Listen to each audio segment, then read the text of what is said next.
Escenas de este programa han sido recreadas.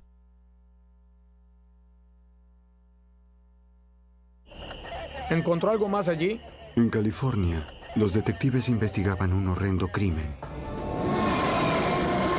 El sospechoso huyó y finalmente fue atrapado en Arizona. No permaneció mucho tiempo en prisión. Escapó y se ocultó en el Gran Cañón, robando y secuestrando turistas. Para detener al escurridizo asesino, los agentes del FBI y los oficiales locales unieron fuerzas en una peligrosa cacería humana.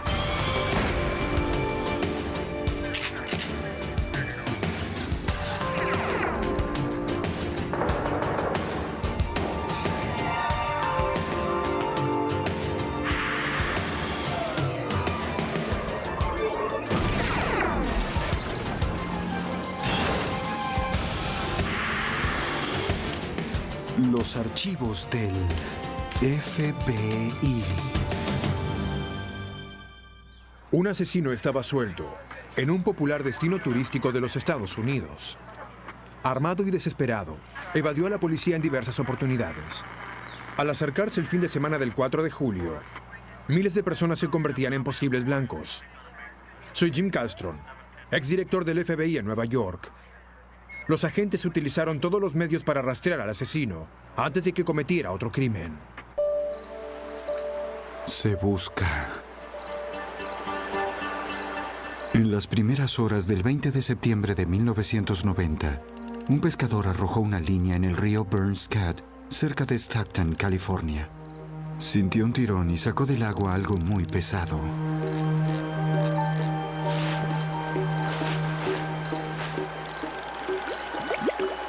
Era una gran bolsa de plástico.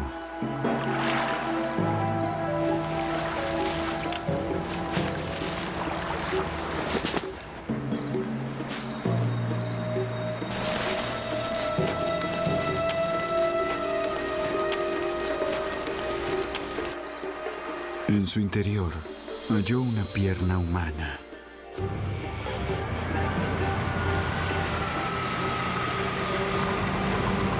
El pescador llamó a la oficina del sheriff del condado de San Joaquín.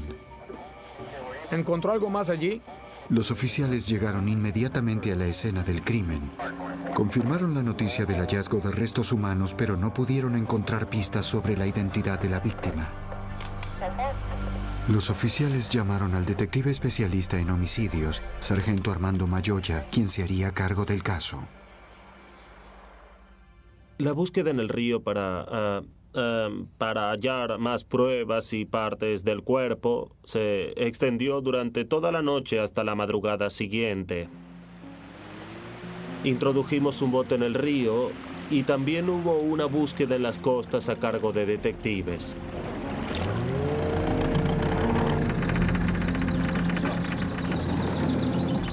Con la primera luz del día, los oficiales comenzaron a rastrillar el río.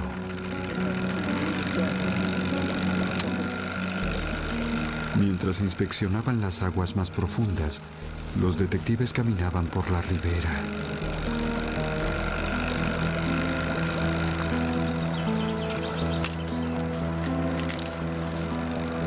No pasó mucho tiempo antes de que hallaran otra bolsa de plástico.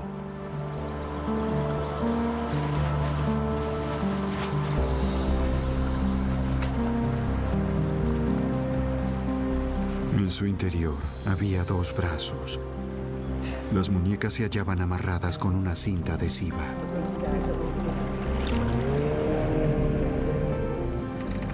¡Detente! ¡Detente! Cerca del bote, los oficiales recogieron otro objeto.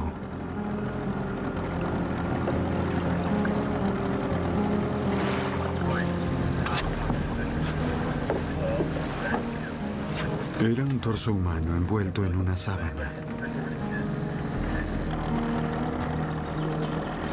¡Oh, Dios, mira! Más tarde hallarían la pierna derecha, la cabeza de la víctima y ropa. Todo en bolsas plásticas separadas. 10:54.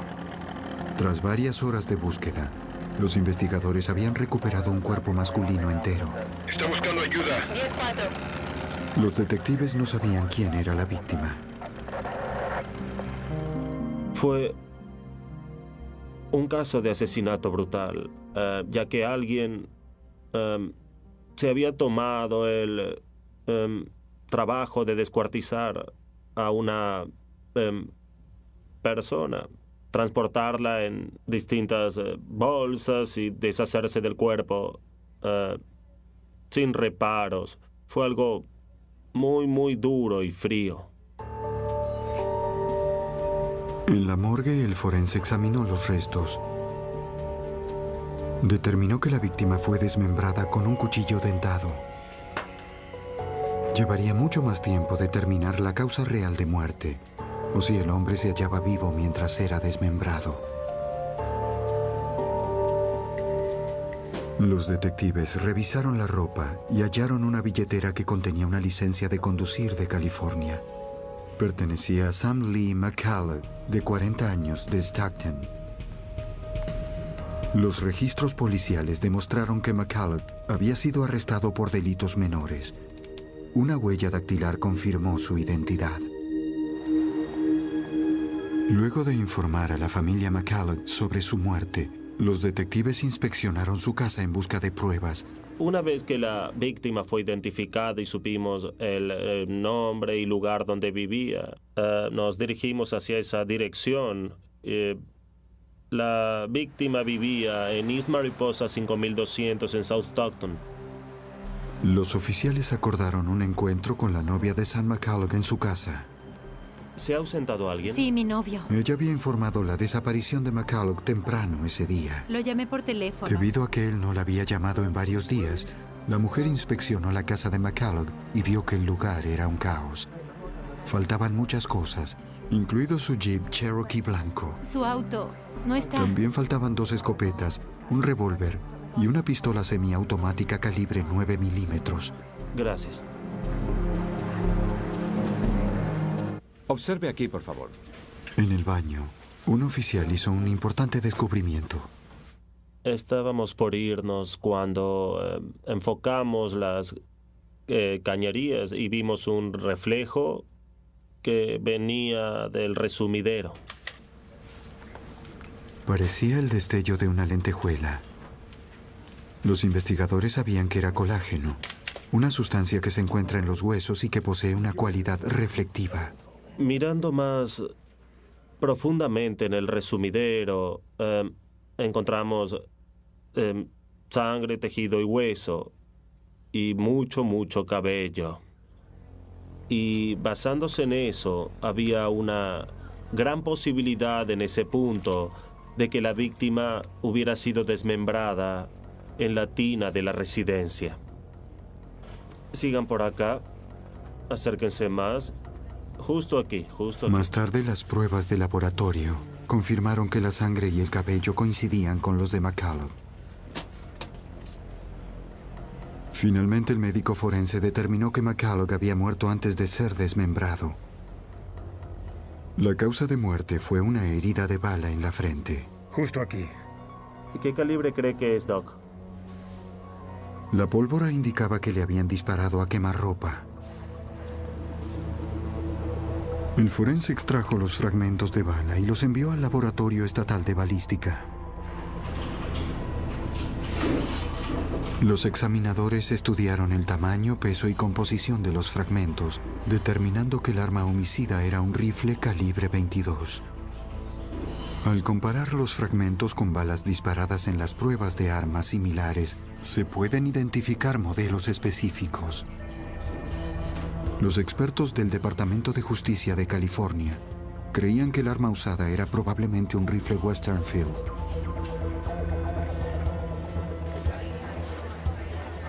Los detectives hallaron documentos con los números de serie del Jeep de McCulloch y de sus armas. Los números fueron remitidos al Centro de Información Nacional del Crimen. Es una base de datos a nivel nacional, aprovechada por organismos policiales para rastrear a un criminal, personas desaparecidas y bienes robados. De aparecer las cosas en algún lugar, se informaría a la policía de San Joaquín. 10:30. Galarton 2200, calle Galarton 2200, en el cruce con Avenida Cox. Días más tarde, un oficial de policía de Stockton halló el jeep de la víctima abandonado a varias millas de la casa de McCulloch. Sin embargo, los análisis no proporcionaron pruebas adicionales. Los investigadores todavía no tenían pistas sobre el asesino. Recorrieron el barrio de McCulloch esperando encontrar un testigo. Hola, ¿puedo ayudarlo? Nadie informó haber visto o escuchado algo inusual. ¿Sabes si tuvo algún problema en el pasado? Pero un vecino recordó que McCulloch había sido robado 2 años atrás. Muy bien. Los registros policiales confirmaron el hecho. Al realizar una investigación, se descubrió un informe que indicaba como sospechoso a Stephen Horning. Aparentemente, de acuerdo a la víctima, Stephen armado le robó. Era la primera pista sólida. Stephen Horning no se encontraba en su último domicilio declarado. Entonces los detectives rastrearon a su hermano mayor, que era un oficial de policía del campus de una universidad cercana. Les dijo a los detectives que Stephen era uno de los 5 hermanos y que era muy apegado a uno de ellos, Danny Ray Horning. Siempre estaba con él. Bien, ¿tú qué crees? ¿Por allí? ¿Está por ahí? Sí. Stephen y Danny pasaban mucho tiempo juntos. Sí, lo veo. Cazaban y pescaban en el río Barncat, el mismo en el cual se encontró el cuerpo de McCulloch. Les comentó a los detectives acerca de un viaje de cacería en particular que Stephen y Danny habían hecho. Dispararon a un ciervo, lo llevaron a casa y lo carnearon en la tina de la residencia. Y eso fue muy importante, ya que la víctima había sido desmembrada de la misma forma. De acuerdo. El hermano mayor de los Horning proporcionó otro dato familiar a los detectives. Luego de carnear al ciervo, Danny esparció los miembros del animal en bolsas plásticas negras de basura. Los detectives pensaron que el hecho era misteriosamente parecido al asesinato de Sam McCulloch. Pidieron al hermano que identificara la ropa que habían hallado en una bolsa en el río Barncat, que contenía partes del cuerpo. Dijo que algunas prendas se parecían a las que solía usar su hermano Danny. La policía notó que ningún miembro de la familia Horning había visto a Stephen o Danny desde el 19 de septiembre, la fecha en que probablemente fue asesinado Sam McCulloch. La investigación continuó hasta un punto en el cual probablemente había causas suficientes como para presentar el caso ante un juez y se emitió una orden de búsqueda de Stephen y Danny, junto con una orden de arresto. El 20 de noviembre de 1990, 2 meses después del asesinato, los oficiales del sheriff de San Joaquín regresaron al tráiler de los hermanos que se encontraba detrás de la casa de sus padres. No había nadie adentro. Entonces los detectives registraron los alrededores. Tú ve por ese lado, nosotros por este.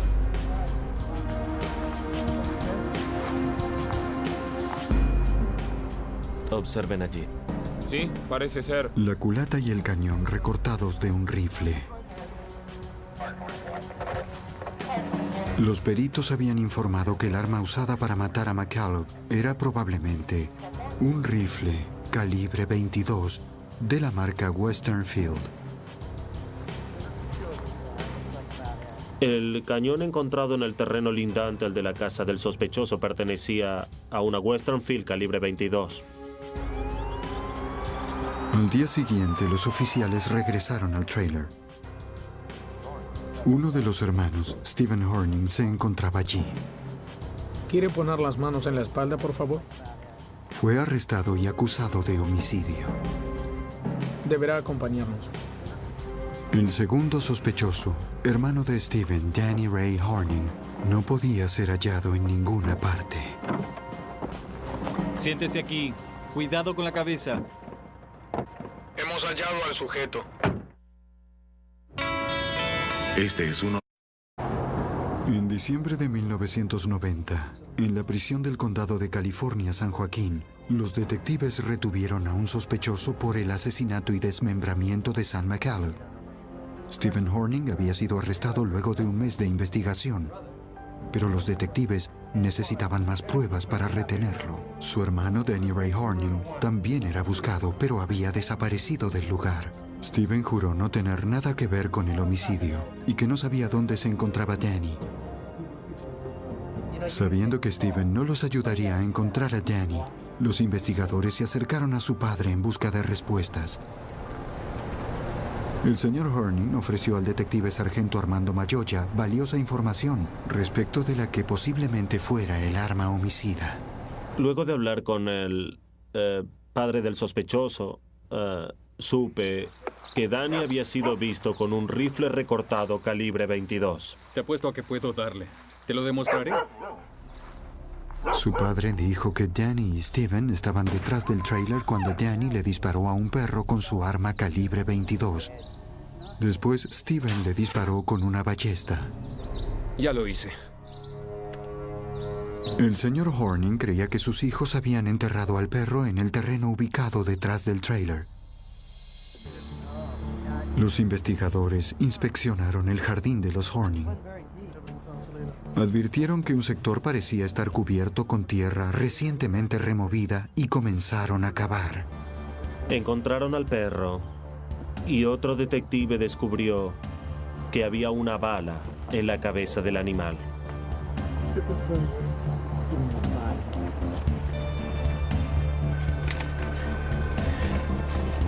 La bala fue analizada en el laboratorio de balística. Los expertos determinaron que el perro fue muerto con un rifle Western Field calibre 22. El mismo modelo había sido utilizado para asesinar a Sam McCulloch. El técnico comparó la bala hallada en el perro con la que había matado a McCulloch. Las pruebas indicaron que era posible que ambas balas hubieran sido disparadas por la misma arma. Los detectives retornaron a la prisión del condado y enfrentaron a Stephen Horning. Describieron las pruebas del laboratorio balístico explicando que la bala del perro coincidía con la que había matado a Sam McCulloch y que su hermano Danny había sido visto con un Western Field calibre 22. ¿Por qué no me dices dónde está Danny? Al darse cuenta que tenían un fuerte caso en su contra, Stephen decidió cooperar. Declaró que Danny había participado en el primer robo a McCulloch 2 años atrás. Danny había jurado matar a McCulloch por haberlo acusado. Pero luego fue enviado a prisión por corrupción de menores. Cuando fue liberado unos meses antes de la muerte de McCulloch, Danny había mencionado volver a robarle a McCulloch. No formé parte, solo supe que lo haría. Dado que no contaban con pruebas físicas que implicaran a Stephen con la muerte de Sam McCulloch, los investigadores dejaron sin efecto las imputaciones por asesinato en su contra. Necesitaban hallar a su hermano, pero Danny Ray Horning había desaparecido.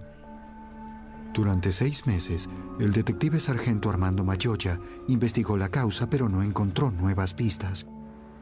Luego, el 22 de marzo de 1991, Mayoya fue contactado por las autoridades de Winslow, Arizona, acerca de Horning. Recibí un llamado del departamento de policía de Winslow y me informaron que Horning fue arrestado en un robo a un banco. Ese día, Horning había ingresado al Valley National Bank de Winslow, a más de 800 millas al este de Stockton, California. Apuntó con su pistola 9 milímetros al gerente del banco mientras un cajero llenaba una bolsa con $25,000. Cuando se encontraba en la otra oficina, el cajero activó una alarma silenciosa. A poca distancia, en el departamento de policía de Winslow, el detective Elmer Hussey tomó la llamada. Me encontraba cubierto detrás de un automóvil particular. Tomé una posición desde la cual pudiera observar lo que pasaba en el banco. No podía ver desde el vehículo, por lo tanto se acercó. Cuando el detective observó por la ventana, vio a un delincuente acercarse a la puerta con un rehén. Pasó la puerta, apoyé el arma en su pecho, lo empujé contra la pared y le quité la bolsa de dinero de la mano. ¡Dese vuelta! ¡Dese vuelta! El sospechoso portaba una pistola 9 milímetros. El detective Hasse determinó que el nombre del sospechoso era Danny Ray Horning. Una verificación del Centro de Información Nacional del Crimen reveló la orden de arresto por asesinato en California. Hasse describió el arma recuperada al detective Mayoya. Me informaron que tenía una pistola semiautomática de 9 milímetros. Me dieron el número de serie y eso confirmó que el arma había sido sustraída a McCalla de su residencia. En Arizona, Horning fue condenado por robo, secuestro y agresión física. Durante el juicio desafió al juez a que le aplicara la sentencia más severa posible, jurando escaparse antes de cumplir el primer año. El juez aceptó el desafío y condenó a Horning a 4 cadenas perpetuas. Las autoridades de California decidieron no conceder la extradición de Horning, quien cumpliría su condena en la prisión del estado de Arizona en Florence.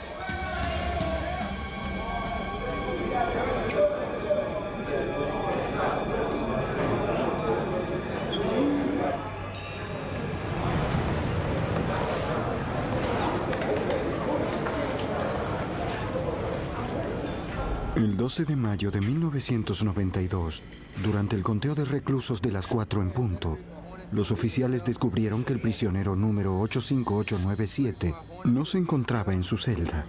La prisión fue cerrada y se realizó una estricta búsqueda, pero no podían encontrar a Danny Ray Horning. El criminal, sospechado de haber cometido un asesinato, se había dado a la fuga. El 12 de mayo de 1992, en las afueras de la prisión del estado de Arizona en Florence, comenzó una masiva cacería humana contra Danny Ray Horning, quien se encontraba cumpliendo 4 cadenas perpetuas. Horning también era sospechoso de haber cometido un horrendo desmembramiento en California. El investigador del correccional de fugitivos, Doug Schuster, ayudó a organizar la búsqueda. Contamos con expertos rastreadores, perros, vehículos, equipos. El plan era localizarlo y detenerlo. Planeábamos verlo, seguir su rastro con perros, caballos y hombres y localizarlo.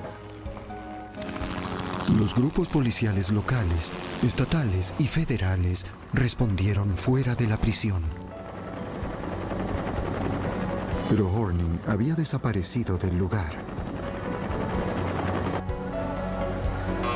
Mientras los equipos extendían el área, Schuster retornó a la prisión para tratar de descubrir cómo se había escapado el acusado de asesinato. Los oficiales de la prisión se contactaron con el FBI para ayudar en la investigación. Esto es lo que pudimos verificar. Las autoridades primero verificaron los registros de Horning. El condenado había sido alojado en la unidad central, el área más segura de la prisión. No había pruebas de que hubiera cavado un túnel o traspasado, de alguna otra forma, las paredes de la unidad. Interrogaron a los oficiales del correccional e internos para determinar los últimos en la prisión. Doug Schuster primero determinó por qué Horning no se encontraba en su celda. No siempre todos los internos están encerrados. Algunos se encuentran trabajando en construcciones, otros en la cocina. Por lo tanto, hay un porcentaje de internos que se supone deberían estar en sus celdas y otro porcentaje que no estaría allí, pero sí en una lista. El personal vería a alguien y diría que esos 4 internos deberían encontrarse trabajando en la cocina. No estarían en la celda cuando el recuento. Los investigadores descubrieron que Horning había sido asignado para trabajar en el área de mantenimiento, que incluía la limpieza de la enfermería. Tenía acceso a uniformes médicos. Podía obtener el delantal blanco de laboratorio de la unidad médica situada en la prisión. podía conseguir pantalones de los trabajadores de la cocina. Los investigadores creían que Horning había intercambiado su uniforme de prisionero por un delantal de laboratorio, pantalones blancos y una identificación falsa. Creían que había simplemente salido de la prisión y había ido al centro de Florence, a solo unas millas de allí. Los investigadores estudiaron el expediente de Horning para intentar descifrar a dónde podría ir. Un posible destino era California, donde Horning tenía su familia y contactos.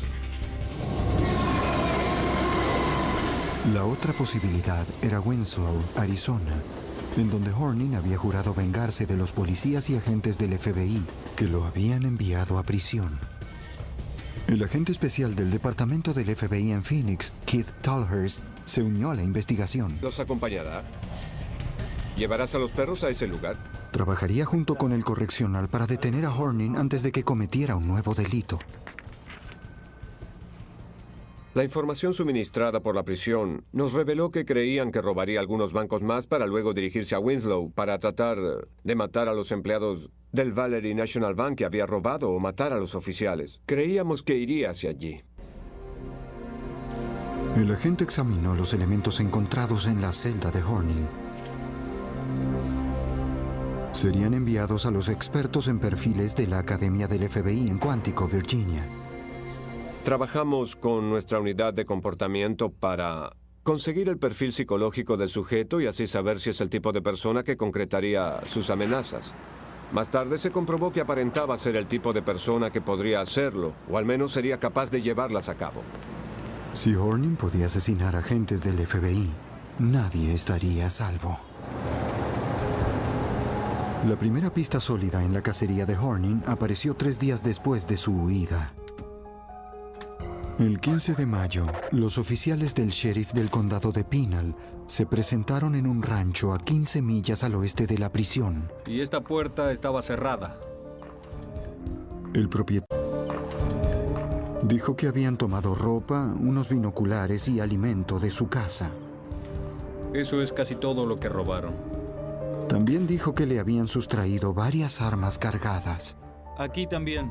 ¿También verán mi dormitorio? El FBI y los oficiales locales creyeron que había sido Horning abasteciéndose antes de intentar obtener venganza. Y estaban en lo cierto. Obtuvieron su huella digital en la casa para confirmar que fue él quien cometió el robo. Ahora estábamos un poco más preocupados, ya que no solo se dirigía en la dirección que dijo, sino que comenzaba a ejecutar su plan. Buenas tardes, estamos dando esta conferencia de prensa. El fugitivo se encontraba ahora armado. El FBI acudió a los medios para tratar de advertir a la gente y pedir su ayuda. En una conferencia de prensa, los agentes publicaron una foto de Horning e información sobre su fuga. Cualquier persona que viera a Horning debía comunicarse con el FBI inmediatamente. Había instrucciones de no acercarse al sospechoso. La cobertura de los medios generó muchas pistas. Un hombre se acercó al FBI para declarar que Horning estaba robando alimentos, mapas y equipo de campamento cerca del lago Mormon, a unos 270 kilómetros al norte de la prisión. A pesar de que Horning sabía cazar y pescar, los robos eran esenciales para poder sobrevivir en el bosque. Los oficiales locales siguieron su rastro. Horning se estaba acercando al Parque Nacional del Gran Cañón. La temporada de turistas de verano estaba comenzando, lo que significaba que miles de personas estarían en peligro. Tenían que hallarlo antes de que alguien saliera lastimado. En este área. Basándose en la pista al norte, los equipos de búsqueda de fugitivos del Correccional de Arizona y el departamento del sheriff concentraron su búsqueda en el condado de Coconino. Era una actividad complicada. El condado de Coconino posee más de 18,000 hectáreas de bosques y terreno difícil. El lugar perfecto para un fugitivo. Estábamos en la montaña, cerca del lago Mormon. Había árboles, montañas, rocas, colinas, helicópteros, una gran movilización. También había radios, perros, caballos, remolques. Era simplemente masivo.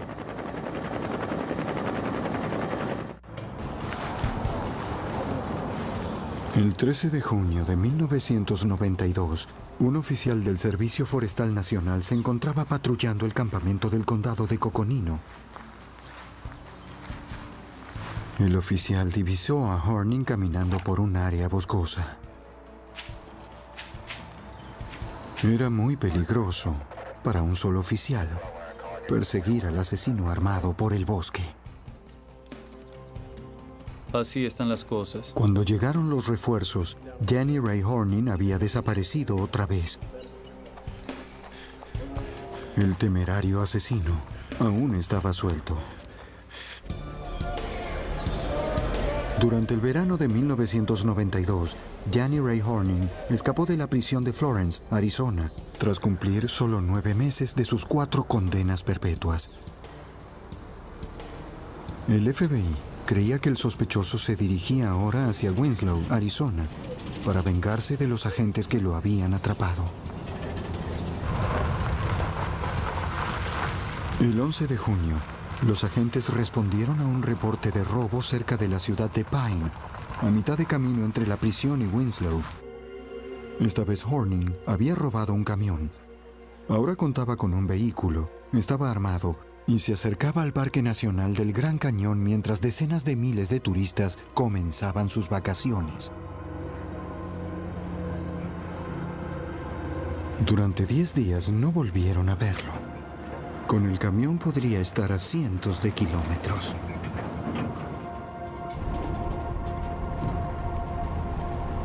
Luego, el 21 de junio, el oficial del Departamento de Seguridad Pública divisó el camión robado a 80 kilómetros al norte de Pine. Danny Ray Horning estaba al volante. Entendido. Procedo. El oficial pidió refuerzos.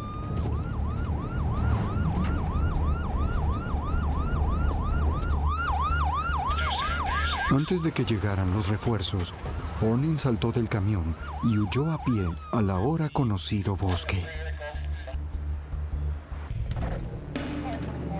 Las autoridades de Winslow no eran las únicas que estaban en peligro. Sí. El FBI estableció un puesto de operaciones dentro del Parque Nacional del Gran Cañón, donde Horning era una amenaza para miles de turistas. Los oficiales siguieron los avistamientos confirmados. Tendremos que rastrear toda esta zona. Trazando todos los movimientos de Horning, los agentes coordinaron las respuestas a cada avistamiento y transmitieron la información entre los muchos departamentos policiales involucrados. El territorio que se estaba inspeccionando era vasto y Horning se movía a gran velocidad. Así fue, oficial. El 23 de junio, 2 turistas reportaron a los agentes que Horning los había secuestrado dentro del Parque Nacional. ¿Algún otro dato que puedan darnos? No. Muchas gracias. ¡Hey! ¡Ustedes! La pareja declaró que se encontraba en un estacionamiento el día anterior, ¡Vamos! cuando Horning los obligó a subirse a su vehículo a punta de pistola. Conduzca, no se preocupe. Los obligó a que lo llevaran a los límites del cañón. ¡Silencio usted también!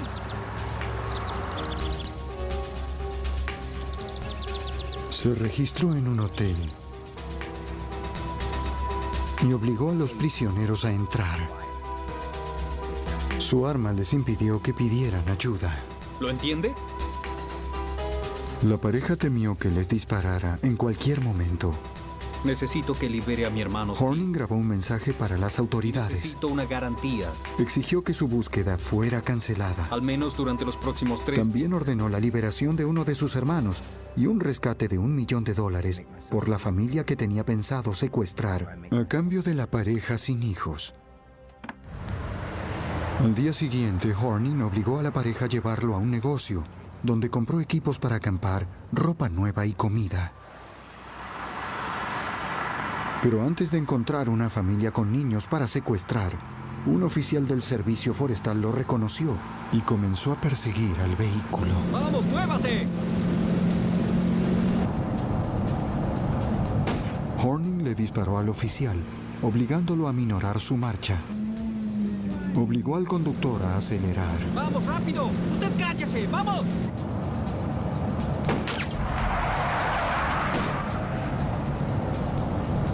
Aquí, deténgase. Cuando logró cierta distancia, Horning ordenó que el vehículo se detuviera. ¡Quédense ahí! Se bajó y siguió su huida a pie. Dado que le había disparado a un oficial, estaba claro que Horning estaba desesperado y era cada vez más peligroso. Teníamos información de que Horning había jurado que no lo atraparían con vida. Quería vengarse del FBI y del Valley National Bank. Sabíamos que había participado en un tiroteo con el servicio forestal, así que fuimos muy precavidos al entrar a los bosques. Nos fue imposible ir tras él, ya que no conocíamos el terreno como él podía conocerlo. Horning continuó su huida a pie y se hallaba oculto en alguna parte del inmenso Parque Nacional del Gran Cañón. Horning había prometido secuestrar a una familia con hijos.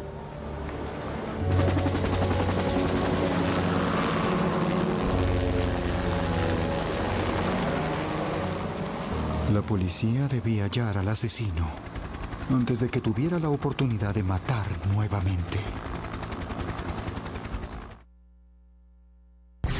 El FBI, del Correccional de Arizona y de la oficina local del sheriff rastrearon al fugitivo Danny Ray Horning por todo el Parque Nacional del Gran Cañón. Docenas de oficiales, perros y helicópteros fueron movilizados en el esfuerzo de hallar a Horning antes de que secuestrara a otras personas. Pero el asesino podía estar en cualquier parte del inmenso parque de 4.855 kilómetros cuadrados. Debido al peligro que representaba Horning para los turistas, el FBI decidió cerrar el Parque Nacional del Gran Cañón el fin de semana del 4 de julio. Esa decisión fue correcta. El feriado del fin de semana del 4 de julio es el más concurrido del año. También fue la primera vez en 73 años de vida del parque que este estuvo cerrado debido a una amenaza criminal.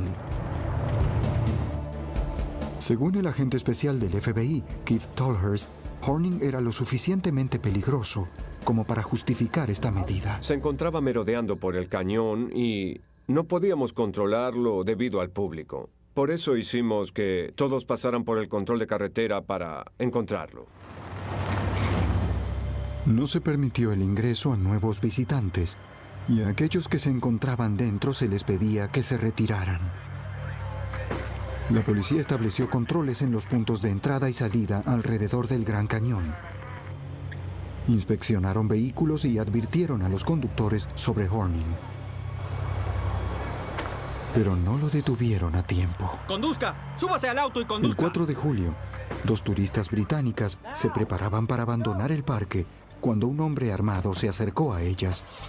Supieron que era Danny Ray Horning, aunque no se lo veía como en las fotos de los informativos. Estaba mucho más delgado, tenía cabello rubio y estaba recién afeitado.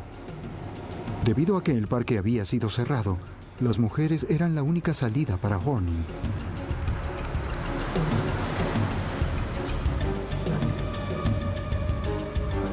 En un control, un guardia forestal detuvo el vehículo y habló con sus pasajeros. Horning amenazó con matar a las mujeres si hablaban. Viajan juntos, ¿verdad? Las rehenes tenían que actuar con calma, ya que Horning les estaba apuntando con un arma. Sí, estamos todos juntos. Sí, está todo bien. Muy bien, puede continuar. El oficial no reconoció a Horning, quien tenía el cabello rubio, y los dejó salir.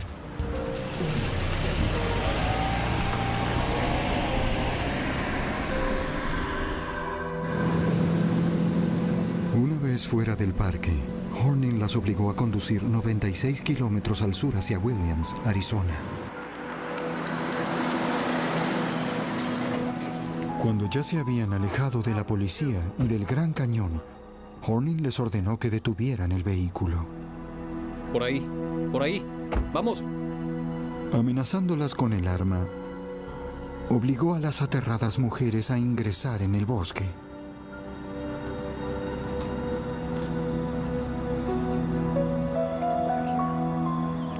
Las mujeres creyeron que Horning las había llevado allí para ejecutarlas.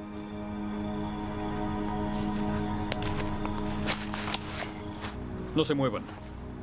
Para su alivio, Horning las abandonó allí, llevándose consigo el auto. Las mujeres lograron liberarse y corrieron hacia un almacén. La encargada llamó a las autoridades y le comunicaron que había un oficial muy cerca de allí. Las mujeres estaban temblando, pero se encontraban ilesas. Bien, gracias. Por favor. Recibido. Aquí tiene. Señoras. Las mujeres le proporcionaron a la policía información acerca de Horning, incluyendo su nuevo aspecto y la descripción del vehículo en el que huía. ¿Están seguras? Sí. Dimos a conocer una descripción del auto que Horning robó a las mujeres. Un oficial observó dicho auto yendo desde el Gran Cañón hacia Phoenix. 12:43, entendido. El patrullero Steven Costello trabajaba para el Departamento de Seguridad de Arizona. Bien, de acuerdo. Iré tras él. Cuando Horning lo pasó, Costello comenzó a perseguir al fugitivo armado.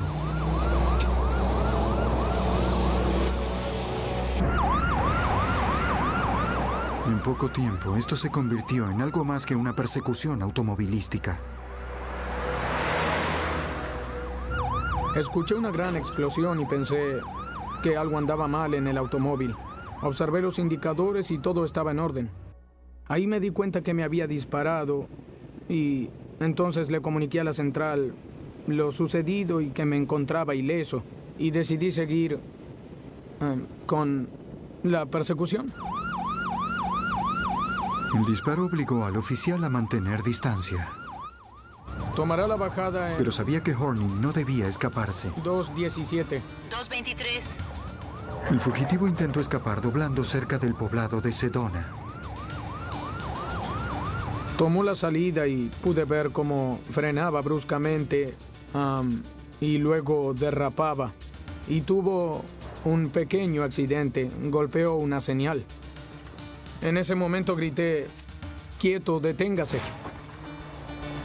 El disparo falló. El oficial tenía órdenes de no seguir a Horning dentro del bosque. El sospechoso ingresó en el bosque a pie. Cuando llegaron los refuerzos, los agentes y oficiales comenzaron una búsqueda en el área. Otra vez, no podían hallar a Horning. Al anochecer se dio a conocer una pista en el puesto de operaciones. Un residente declaró haber visto a Horning bebiendo agua de la manguera en el jardín de una casa en un vecindario cerca de Sedona. Un patrullero de frontera respondió al llamado. Hasta donde se sabía, Horning aún estaba armado.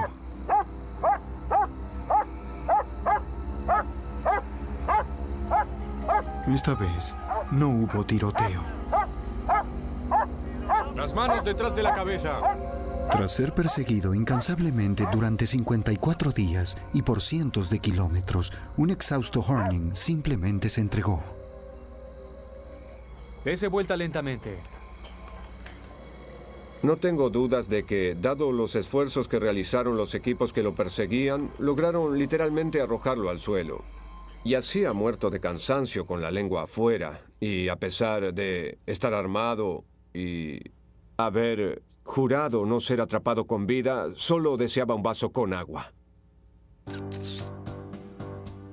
Danny Ray Horning obtuvo 6 años más de prisión por su comportamiento durante la persecución policial. Señor Danny Horning. Las autoridades de California decidieron extraditar a Horning e imputarle el asesinato de Sam McCulloch. Por lo tanto, se ha resuelto. El juicio comenzó el 12 de mayo de 1994. Los fiscales probaron que en septiembre de 1990, Danny Horning irrumpió en la casa de Sam McCulloch con el fin de robarle. ¡Al piso! ¡De acuerdo, de acuerdo! ¡Ya! Está bien, está bien. Horning estaba furioso porque McCulloch lo había acusado luego de un robo. No, no. ¡Oh, Dios! Amarró a McCulloch, dejándolo totalmente indefenso. Horning estaba utilizando un rifle recortado calibre 22 Western Field. el mismo con el que el testigo lo había visto matar al perro. Por favor, no me haga nada. A quemarropa, Horning le disparó a Sam McCallum.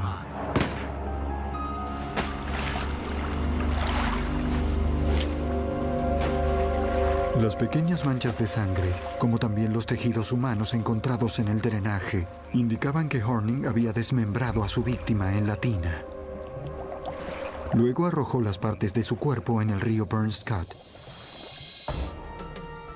Sí, usted de hecho... El 15 de julio de 1994, luego de casi 4 años del asesinato de Sam McCallum, un jurado de California halló a Horning culpable del asesinato. Fue sentenciado a pena de muerte. Danny Ray Horning fue enviado a la penitenciaría de San Quintín. Se encuentra encerrado en una celda de máxima seguridad a la espera de su ejecución. Sabiendo que Steven no los ayudaría a encontrar a Danny, los investigadores se acercaron a su padre en busca de respuestas. El señor Horning ofreció al detective sargento Armando Mayoya valiosa información respecto de la que posiblemente fuera el arma homicida. Luego de hablar con el padre del sospechoso, supe que Danny había sido visto con un rifle recortado calibre 22. Te apuesto a que puedo darle. Te lo demostraré. Su padre dijo que Danny y Steven estaban detrás del trailer cuando Danny le disparó a un perro con su arma calibre 22. Después, Steven le disparó con una ballesta. Ya lo hice. El señor Horning creía que sus hijos habían enterrado al perro en el terreno ubicado detrás del trailer. Los investigadores inspeccionaron el jardín de los Horning. Advirtieron que un sector parecía estar cubierto con tierra recientemente removida y comenzaron a cavar. Encontraron al perro y otro detective descubrió que había una bala en la cabeza del animal.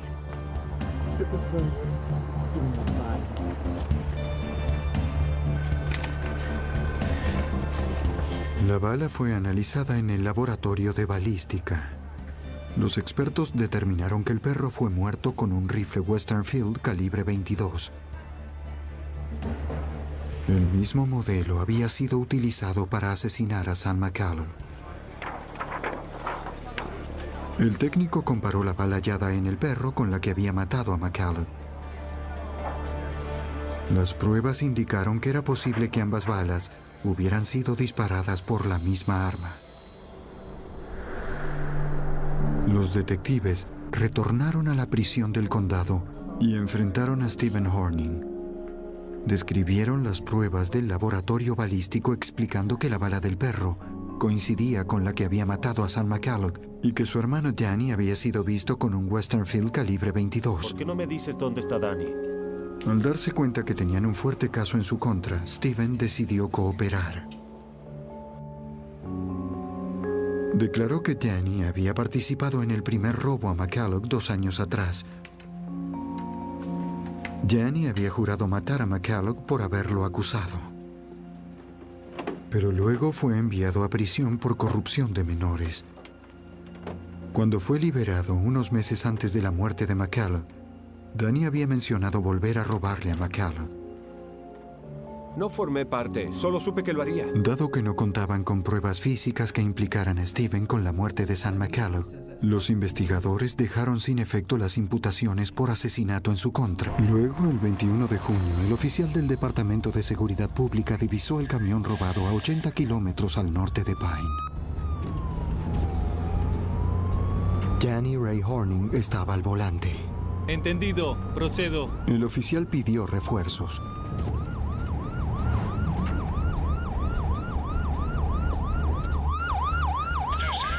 Antes de que llegaran los refuerzos, Horning saltó del camión y huyó a pie al ahora conocido bosque. Las autoridades de Winslow no eran las únicas que estaban en peligro. Sí. El FBI estableció un puesto de operaciones dentro del Parque Nacional del Gran Cañón, donde Horning era una amenaza para miles de turistas. Los oficiales siguieron los avistamientos confirmados, Tendremos que rastrear toda esta zona. trazando todos los movimientos de Horning. Los agentes coordinaron las respuestas a cada avistamiento y transmitieron la información entre los muchos departamentos policiales involucrados. El territorio que se estaba inspeccionando era vasto y Horning se movía a gran velocidad. Así fue, oficial. El 23 de junio, 2 turistas reportaron a los agentes que Horning los había secuestrado dentro del Parque Nacional. ¿Algún otro dato que puedan darnos? No. Muchas gracias. ¡Hey! ¡Ustedes! La pareja declaró que se encontraba en un estacionamiento el día anterior, ¡Vamos! cuando Horning los obligó a subirse a su vehículo a punta de pistola. Conduzca, no se preocupe. Los obligó a que lo llevaran a los límites del cañón. ¡Silencio usted también!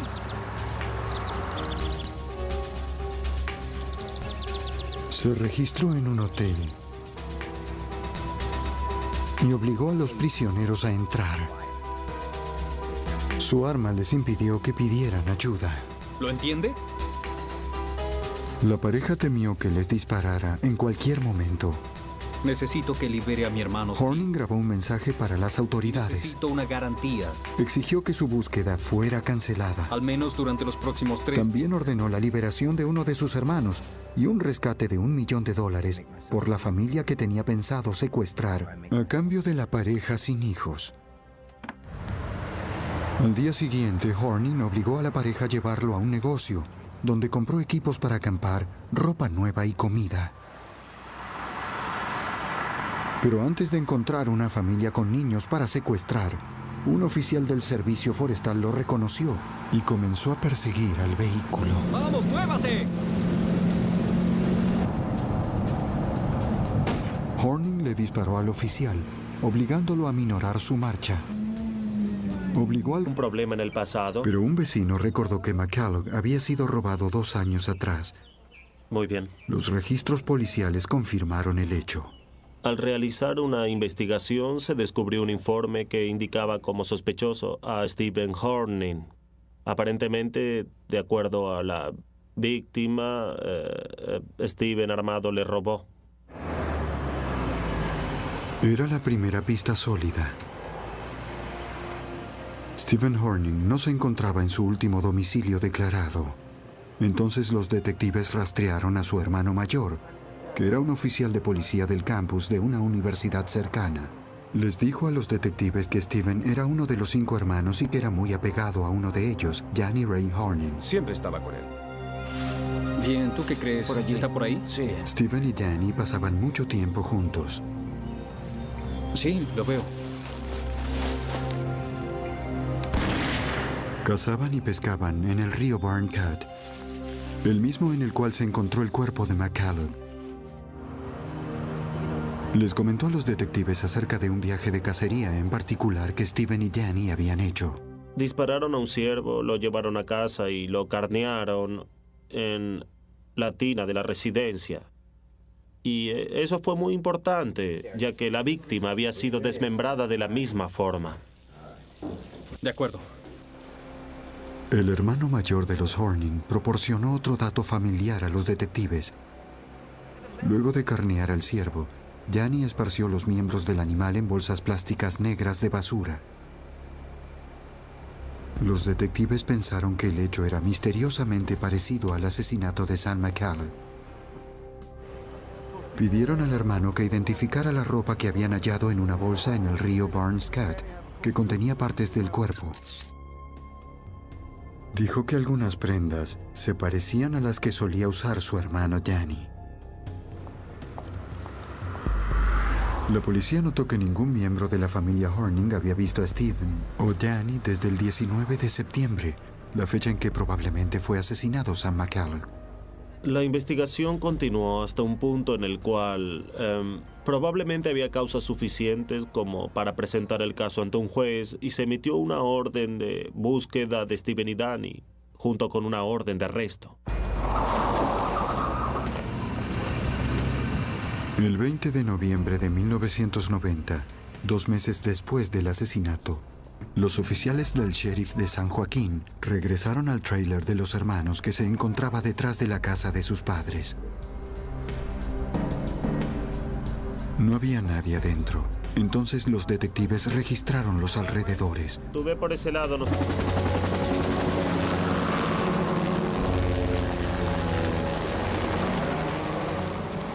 La policía debía hallar al asesino antes de que tuviera la oportunidad de matar nuevamente.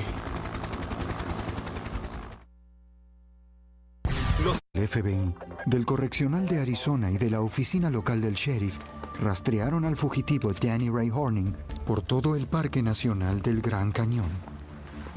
Docenas de oficiales, perros y helicópteros fueron movilizados en el esfuerzo de hallar a Horning antes de que secuestrara a otras personas. Pero el asesino podía estar en cualquier parte del inmenso parque de 4.855 kilómetros cuadrados. Debido al peligro que representaba Horning para los turistas, el FBI decidió cerrar el Parque Nacional del Gran Cañón el fin de semana del 4 de julio. Esa decisión fue correcta.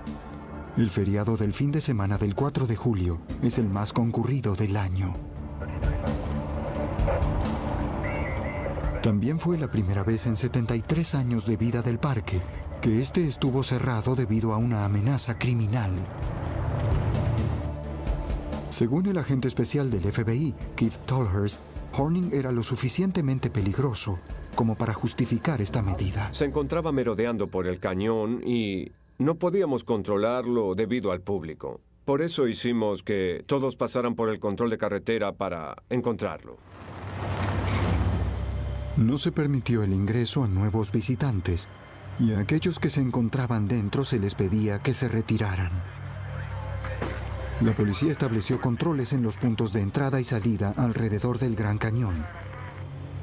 Inspeccionaron vehículos y advirtieron a los conductores sobre Horning. Pero no lo detuvieron a tiempo. ¡Conduzca! ¡Súbase al auto y conduzca! El 4 de julio, 2 turistas británicas se preparaban para abandonar el parque cuando un hombre armado se acercó a ellas. Supieron que era Danny Ray Horning, aunque no se lo veía como en las fotos de los informativos.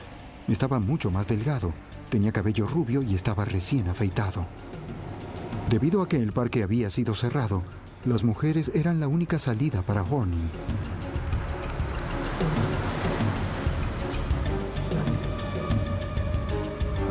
En un control, un guardia forestal detuvo el vehículo y habló con sus pasajeros. Horning amenazó con matar a las mujeres si hablaban. Viajan juntos, ¿verdad? Las rehenes tenían que actuar con calma ya que Horning les estaba apuntando con un arma. Sí, estamos todos juntos. Sí, También era buscado, pero había desaparecido del lugar. Steven juró no tener nada que ver con el homicidio y que no sabía dónde se encontraba Danny.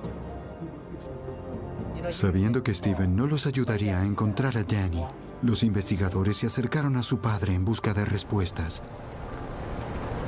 El señor Horning ofreció al detective sargento Armando Mayoya valiosa información respecto de la que posiblemente fuera el arma homicida.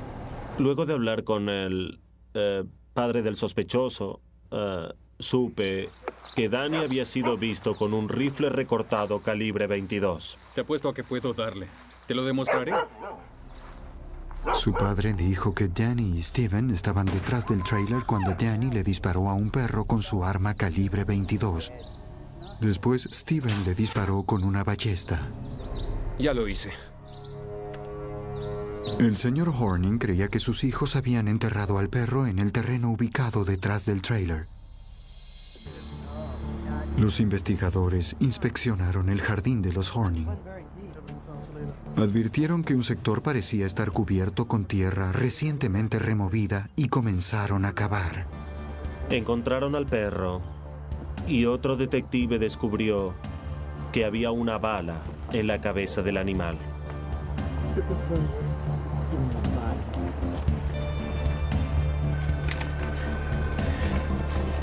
La bala fue analizada en el laboratorio de balística. Los expertos determinaron que el perro fue muerto con un rifle Westernfield calibre 22. El mismo modelo había sido utilizado para asesinar a Sam McCallum. El técnico comparó la bala hallada en el perro con la que había matado a McCulloch. Las pruebas indicaron que era posible que ambas balas hubieran sido disparadas por la misma arma. Los detectives retornaron a la prisión del condado y enfrentaron a Stephen Horning. Describieron las pruebas del laboratorio balístico explicando que la bala del perro coincidía con la que había matado a Sam McCulloch y que su hermano Danny había sido visto con un Westerfield calibre 22. ¿Por qué no me dices dónde está Danny? Al darse cuenta que tenían un fuerte caso en su contra, Stephen decidió cooperar. Declaró que Danny había participado en el primer robo a McCulloch 2 años atrás. Danny había jurado matar a McCulloch por haberlo acusado. Pero luego fue enviado a prisión por corrupción de menores. Cuando fue liberado unos meses antes de la muerte de McCulloch, Danny había mencionado volver a robarle a McCulloch. No formé. Te lo demostraré. Su padre dijo que Danny y Stephen estaban detrás del trailer cuando Danny le disparó a un perro con su arma calibre 22. Después, Stephen le disparó con una ballesta. Ya lo hice. El señor Horning creía que sus hijos habían enterrado al perro en el terreno ubicado detrás del trailer. Los investigadores inspeccionaron el jardín de los Horning. Advirtieron que un sector parecía estar cubierto con tierra recientemente removida y comenzaron a cavar. Encontraron al perro y otro detective descubrió que había una bala en la cabeza del animal.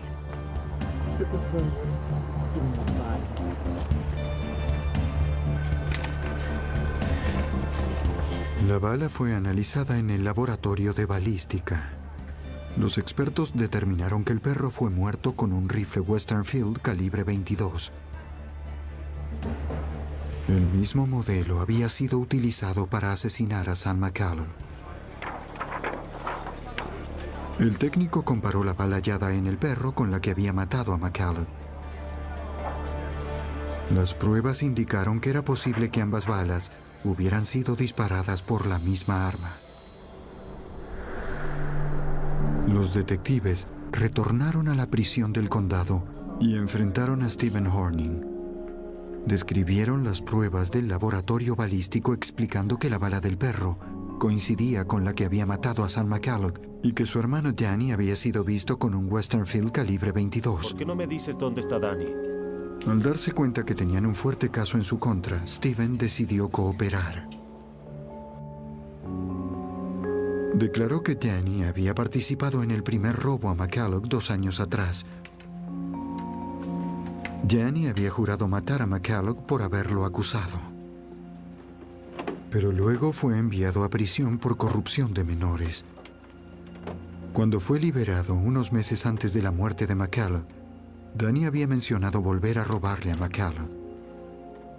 No formé parte, solo supe que lo haría. Dado que no contaban con pruebas físicas que implicaran a Stephen con la muerte de Sam McCulloch, los investigadores dejaron sin efecto las imputaciones por asesinato en su contra. Necesitaban hallar a su hermano, pero Danny Ray Horning había desaparecido. Durante 6 meses, el detective sargento Armando Mayoya investigó la causa, pero no encontró nuevas pistas. Luego, el 22 de marzo de 1991, Mayoya fue contactado por las autoridades de Winslow, Arizona, acerca de Horning. Recibí un llamado del Departamento de Policía de Winslow y...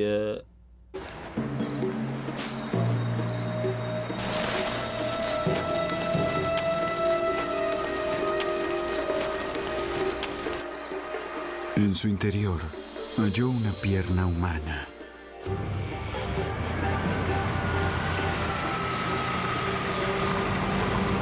El pescador llamó a la oficina del sheriff del condado de San Joaquín.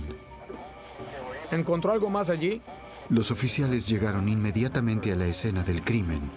Confirmaron la noticia del hallazgo de restos humanos, pero no pudieron encontrar pistas sobre la identidad de la víctima. Los oficiales llamaron al detective especialista en homicidios, sargento Armando Mayoya, quien se haría cargo del caso. La búsqueda en el río para para hallar más pruebas y partes del cuerpo se extendió durante toda la noche hasta la madrugada siguiente. Introdujimos un bote en el río y también hubo una búsqueda en las costas a cargo de detectives.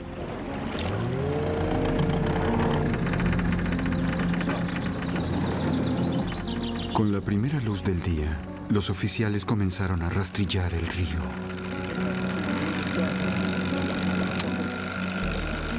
Mientras inspeccionaban las aguas más profundas, los detectives caminaban por la ribera.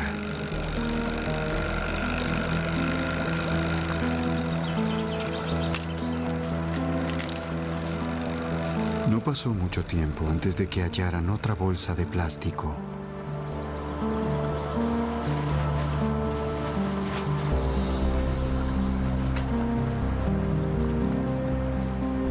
En su interior había 2 brazos. Las muñecas se hallaban amarradas con una cinta adhesiva.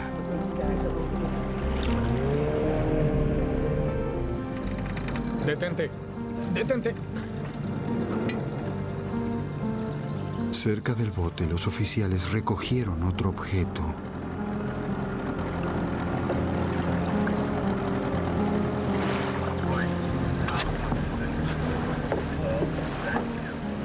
Era un torso humano envuelto en una sábana. ¡Oh, Dios, mira! Más tarde hallarían la pierna derecha, la cabeza de la víctima y ropa. Todo en bolsas plásticas separadas. 10:54. Tras varias horas de búsqueda, los investigadores habían recuperado un cuerpo masculino entero. Está buscando ayuda. 10:04. Los detectives no sabían quién era la víctima.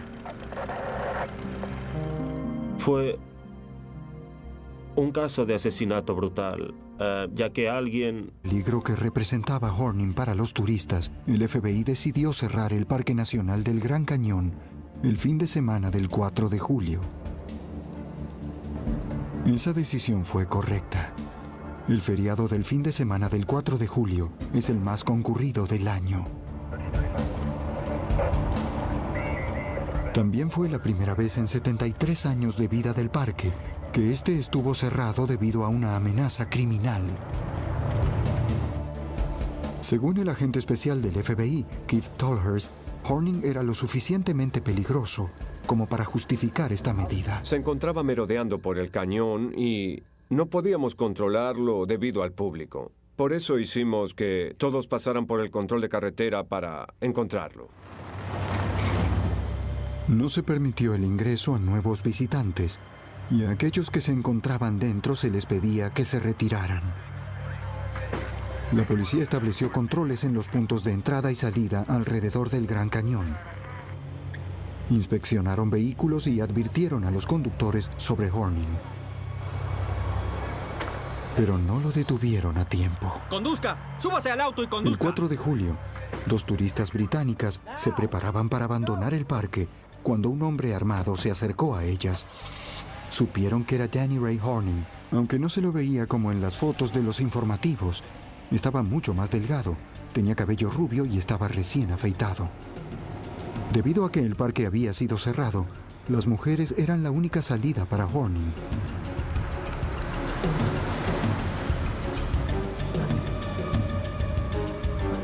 En un control, un guardia forestal detuvo el vehículo y habló con sus pasajeros. Horning amenazó con matar a las mujeres si hablaban. Viajan juntos, ¿verdad? Las rehenes tenían que actuar con calma, ya que Horning les estaba apuntando con un arma. Sí, estamos todos juntos. Sí, está todo bien. Muy bien, puede continuar. El oficial no reconoció a Horning, quien tenía el cabello rubio, y los dejó salir.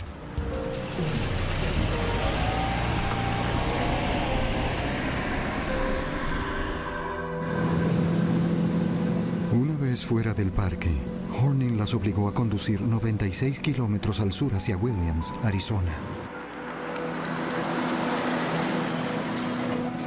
Cuando ya se habían alejado de la policía y del Gran Cañón, Horning les ordenó que detuvieran el vehículo. Por ahí, vamos. Amenazándolas con el arma, obligó a las aterradas mujeres a ingresar en el bosque.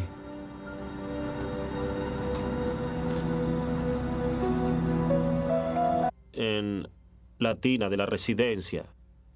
Y eso fue muy importante, ya que la víctima había sido desmembrada de la misma forma.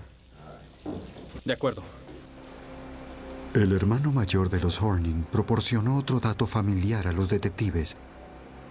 Luego de carnear al ciervo, Danny esparció los miembros del animal en bolsas plásticas negras de basura. Los detectives pensaron que el hecho era misteriosamente parecido al asesinato de Sam McCallum. Pidieron al hermano que identificara la ropa que habían hallado en una bolsa en el río Barnes Cat, que contenía partes del cuerpo. Dijo que algunas prendas se parecían a las que solía usar su hermano Danny. La policía notó que ningún miembro de la familia Horning había visto a Steven o Danny desde el 19 de septiembre, la fecha en que probablemente fue asesinado Sam McCallum. La investigación continuó hasta un punto en el cual probablemente había causas suficientes como para presentar el caso ante un juez y se emitió una orden de búsqueda de Steven y Danny, junto con una orden de arresto. El 20 de noviembre de 1990, 2 meses después del asesinato, los oficiales del sheriff de San Joaquín regresaron al tráiler de los hermanos que se encontraba detrás de la casa de sus padres. No había nadie adentro. Entonces los detectives registraron los alrededores. Tú ve por ese lado, nosotros por este.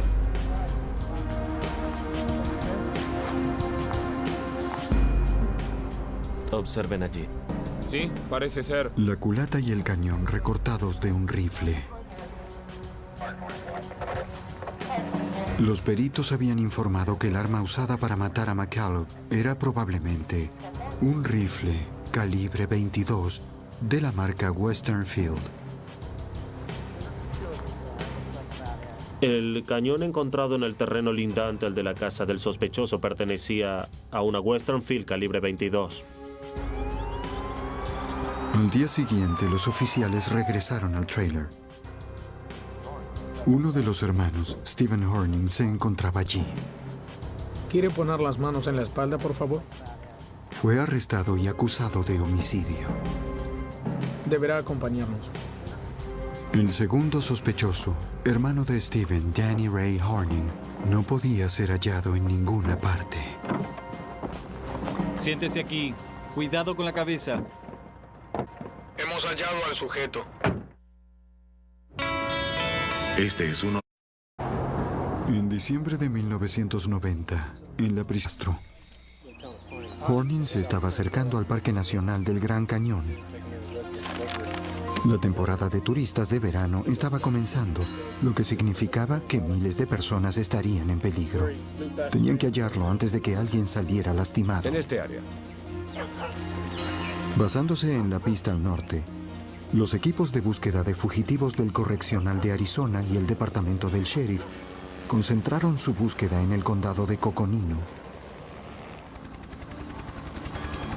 Era una actividad complicada. El condado de Coconino posee más de 18,000 hectáreas de bosques y terreno difícil.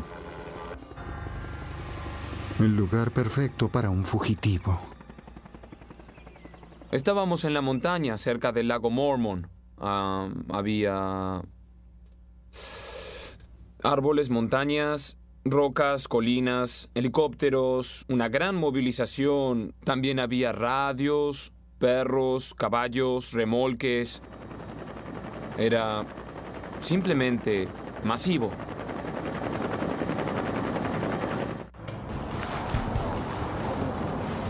El 13 de junio de 1992, un oficial del Servicio Forestal Nacional se encontraba patrullando el campamento del condado de Coconino.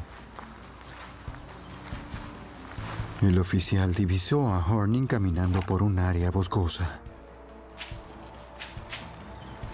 Era muy peligroso para un solo oficial perseguir al asesino armado por el bosque.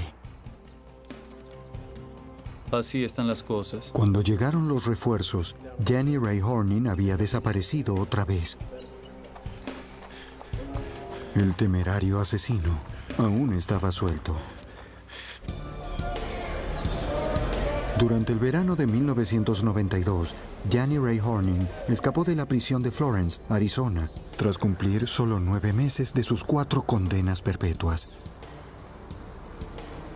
El FBI creía que el sospechoso se dirigía ahora hacia Winslow, Arizona, para vengarse de los agentes que lo habían atrapado. El 11 de junio, los agentes respondieron a un reporte de robo cerca de la ciudad de Pine, a mitad de camino entre la prisión y Winslow. Esta vez Horning había robado un camión. Ahora contaba con un vehículo, estaba armado y se acercaba al Parque Nacional del Gran Cañón mientras decenas de miles de turistas comenzaban sus vacaciones. Durante 10 días no volvieron a verlo. Con el camión podría estar a cientos de kilómetros.